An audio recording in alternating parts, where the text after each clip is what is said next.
내가 그림을 시작한 지 그럭저럭 10년이란 세월이 흘렀는데 없는 살림을 억지로 쥐어짜 그린 그림이라 그다지 적지는 않았다. 그래 수삼 년 전부터 나의 미술 생활을 이해하는 친한 친구 간에 몇 번이나 나를 위하여 나의 개인 전람회를 암암리에 계획하는 것을 눈치챌 적마다 나는 한사코 그들을 말렸다.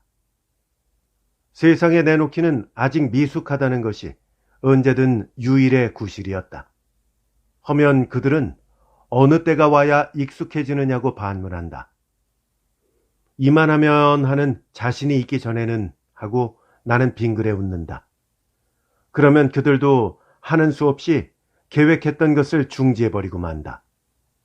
그리고 나면 반드시 선전에 출품하기를 권하였다. 나는 그것조차 즐기지 않았다. 그리하여 여러 친구들이 나를 가리켜 괴벽한 성질을 가진 사람이라고 만나서나 또는 뒷공론을 하는 줄을 나도 잘 알고 있었지만은 사실 그들은 내 그림을 어떻게 보고 어떻게 생각해 그러는지는 몰라도 나 자신으로는 여러 사람 눈앞에 내놓을 시기가 아직 아니라고 굳은 신념을 가졌기 때문이다. 이래 내려오다가 처음으로 정물 한 장을 선전에 내어놓은 것이 특선이 되었고 특선 중에서도 평판이 가장 좋았기 때문에 만나는 친구한테마다 치하를 받았었고 또 어떤 친구한테는 아직도 미숙한가? 그래도 자신이 없나? 하고 정에 겨운 빈정거림을 받았다. 그들 사이에는 또 개인 전람회 이야기가 이번에는 아주 구체적으로 도는 모양이었다. 그들의 서두는 품이 규모가 크게 꽤 굉장히 벌릴 모양이었다. 나로서는 이번이야말로 말릴 수는 없었지만은 그리 왁자지껄 떠들고 싶지는 않았다. 그리하여 그들과 여러 차례 다툰 끝에 서울 어느 조그마하고 얌전한 찻집에서 일주일 동안만 열기로 작정되었다. 그 찻집 주인으로 말하면 미술뿐만이 아니라 음악 또는 문학에도 이해를 가지고 있는 사람이다. 그전에는 한때 희곡도 썼고 시도 썼다고 한다. 그와 내가 사귀기도 그 찻집이었지만 사람 된 품이 지나칠 만치 드문 호인이라 사귄 지 불과 2년 동안에 무척 친한 사이가 되었다.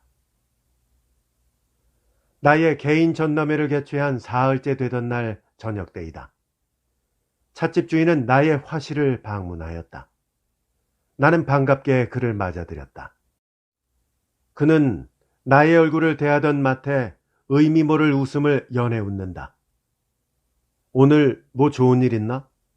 하도 이상해서 나는 이렇게 물었다. 나는 좋은 일 없어. 자네한테 있지. 그는 여전히 웃으며 말한다. 100원짜리 한 장 팔렸나? 나도 내일부터 찻집 그만두고 그림을 그리겠네. 그리고 싶으면 그리게나 그려. 그런데 어째서 그래? 참, 자네 자화상 안 팔려나? 그것은 별안간 왜 물어? 안 팔려고 40여 점 중에서 그거 하나만 값을 안 매겨놓은 게 아닌가? 왜? 누가 사잖아? 이렇게 묻고 나서는 잠깐 생각해 보았다. 세상 사람이란 누구나 이상한 것을 좋아하고 신기한 것을 쫓고 남이 말하면 굳이 하고 싶은 생각을 갖는 것이 좀 비뚤어진 듯도 하지만은 한옆으로는 사람의 상정인 듯도 싶다. 하필 안 판다는 것을, 그 안 판다는 것이 이상스러워서 굳이 사겠다고 하는 것도 아마 사람의 상정인가 보다. 그것만은 그릴 적부터 안 팔기로 작정을 했고 지금도 그렇고 앞으로도 변함없이 그럴 걸세. 자네 결심이 그렇다면 어쩔 수 없는 일이지만 사려는 사람이 하도 열심이기에 한번 의견을 물어본 걸세. 나도 자네가 안 팔려기에 값을 안 매긴 것을 짐작했으면서도 하도 간청하기에 또 저편이 여자인데도 마음이 안 끌린 게 아니야. 나는 여자라는 말에 가슴이 선뜩했다. 어떤 여자길래 다른 그림 다 제쳐놓고 하필 내 자화상을 사자는가 하고 이상스럽게 여기지 않을 수 없었다. 내가 무엇을 좀 생각하고 있는 듯한 기색을 본 그는 내가 먹은 마음을 돌리지는 않을까 하고 말을 꺼내는지는 몰라도 그의 어조는 확실히 나의 굳은 결심을 듣고 대꾸할 적보다는 좀 신이 난 듯하다. 팔고 안 파는 건 별 문제로 하고 그 여자 하는 짓이 하도 이상하니 내 자세히 얘기를 좀 합세. 바로 어제 오후 2시가 지나 3시가 채 못 되었을 때쯤인데 보지 못하던 얌전하게 차린 여자 혼자 들어와서 한편 구석에 가앉으면서 홍차 한 잔을 청하더니만 다시 일어서서 벽에 걸린 그림을 차례차례 열심히 보다가 자네 자화상 앞에 이르러서는 한참 동안 딱 서서 그 그림을 뚫어질 듯이 유심히 바라보는 품이 내가 억측이었는지는 몰라도 그의 표정이 어쩐지 감개무량해하는 듯하게 보이대. 그 포즈라든지 그 눈동자, 그 표정은 화가가 아닌 나라도 곧 그 여자를 그리고 싶은 충동을 받았네. 처음 들어올 적부터 미인이라고 속으로 생각을 했지만 그러고 섰는 동안에 그의 균형을 잃어버리지 않는 몸맵시, 갸름한 판에 콧날이 오똑 서고 두 눈에 영체가 도는 데다가 살결이 곱고도 흰 얼굴에 나도 모르게 한참 동안 취하였네. 사실 보기 드문 미인이 돼. 그 여자는 퍽 오래 그 앞을 떠나지 못하다가 무슨 생각을 했는지 다른 그림은 더 볼 생각도 하지 않고 획 돌아서더니 좀 빠른 걸음으로 그만 나가버리지 않겠는가. 아니, 청해놓은 차도 안 마시고? 나는 이렇게 물었다. 그런 의외의 행동에 나도 놀랐지만 다른 손님들도 저기 이상한 기색으로 서로들 한참 수군거리대. 그래서 나는 오늘 자네가 오면 그 이야기를 하고 한턱 받아먹으려고 마음먹었지만 결국 자네는 오지 않고 어제 그때쯤 해서 그 여자가 또 문에 나타나지 않던가. 나는 내 눈을 의심하였네. 여우나 헛개비한테 홀린 듯한 생각이 들어서 눈을 똑바로 뜨고 정신을 바짝 차리고 섰으려니까 그 여자가 가까이 와서 어젠 미안했습니다. 좀 흥분해서요. 어제 찻값이 얼마죠?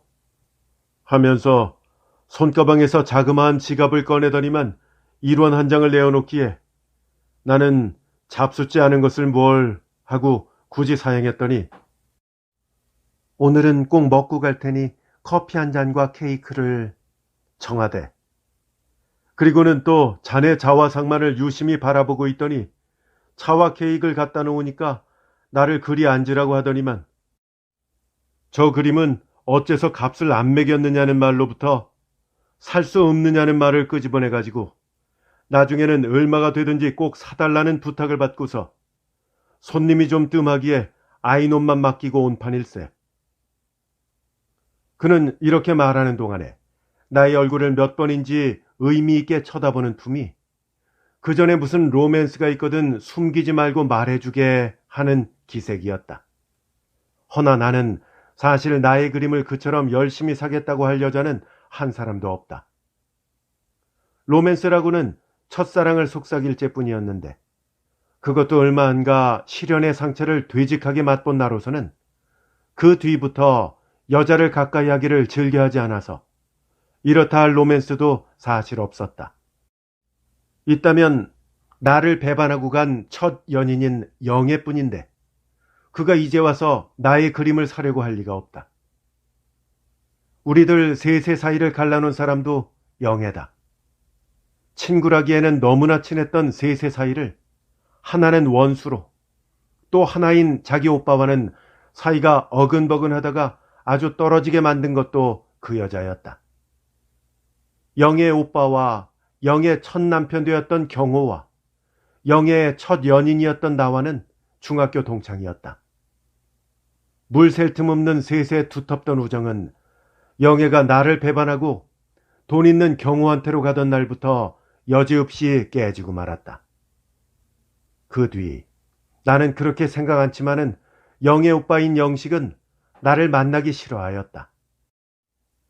간혹 길가에서 만나더라도 겸연쩍어하는 기색으로 긴 이야기를 피하였다. 하루는 병원에서 나를 찾는 사람이 있다기에 가보니까 폐병으로 다 죽어가는 영식이가 내 손을 잡고 모두가 미안하이. 누이 하나 잘못 둔 죄로 그렇게 친하던 우리들 사이가 원수같이 또는 아주 남처럼 되다니. 내 누이는 허영만 알고 예술은 모르는 말만 사람이지 돌멩이나 목개비 같은 물건일세. 나는 그렇게 된 이후 한시한때라도 자네에게 대하여 진심으로 미안한 생각이 떠나본 적이 없네. 나의 생명이 이제 얼마 남지 않았네. 내가 지금 원통한 것은 내가 가진 바 예술적 천분을 다 발휘하지 못하고 이대로 죽는 것을 한하네. 한 개의 소설다운 소설을 써보지 못하고 죽지는 않을까 하고 수년부터 애써왔네. 지금 생각하면 그렇게 애쓴 것이 죽음을 더 속히 하는 원인이 아니었던가 하면서도 몇 개의 작품을 발표하게 된 것을 생각하면 당장 죽는데도 도리어 기쁜 생각이 드네. 자네도 물론 미술가로서 일생을 마칠 줄 믿기 때문에 내가 죽으려는 마당에 한 가지 기쁜 소식을 전하려고 자네를 찾은 것일세. 허물하지 않고 와준 거 대단히 고마우이. 조금 전에 처음으로 찾아온 누이를 곧 쫓아버렸네. 그동안에도 한 번도 안 만났어. 참, 기쁜 소식 한 가지 전한다고 그랬지. 부귀를 자랑하고 돈 쓰는 것으로 뽐내던 경호는 미두에 망하고 아편으로 해서 일전에 죽었네. 허나 자네의 예술은 날로 성장하지 않나. 나도 자네의 예술 생활에 박자를 맞춰 위대한 예술, 큰 걸작을 쓰고야 말겠다는 예술적 야심을 한때도 버리지 않고 지내왔지만 그 뜻을 이루기 전에 나는 먼저 죽고만 해. 원통하이, 분하이. 영식은 여기까지 이르러 말라서 보기 흉하게 여윈 두 볼에는 눈물이 주르르 흘렀다.